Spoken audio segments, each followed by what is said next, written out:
بسم الله الرحمن الرحيم.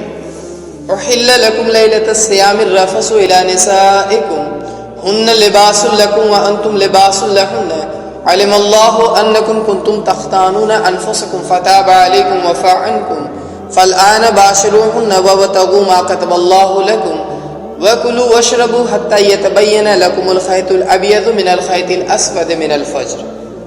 تمہارے لیے روزوں کے زمانے میں راتوں کو اپنی بیویوں کے پاس جانا حلال کر دیا گیا ہے. وہ تمہارے لیے لباس ہیں اور تم ان کے لیے.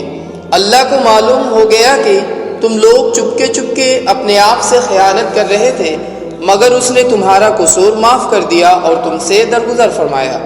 اب تم اپنی بیویوں کے ساتھ شباشی کرو اور جو لطف اللہ نے تمہارے لیے جائز کر دیا ہے اسے حاصل کرو.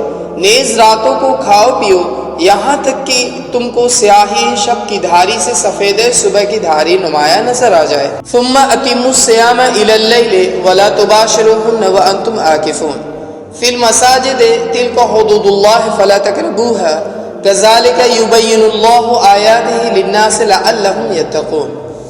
تب یہ سب کام چھوڑ کر رات تک اپنا روزہ پورا کرو، اور جب تم مسجدوں میں معتکف ہو تو بیویوں سے مباشرت نہ کرو. یہ اللہ کی باندھی ہوئی حدیں ہیں، ان کے قریب نہ پھٹکنا.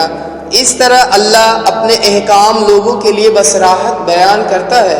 توقع ہے کہ وہ غلط رویے سے بچیں گے.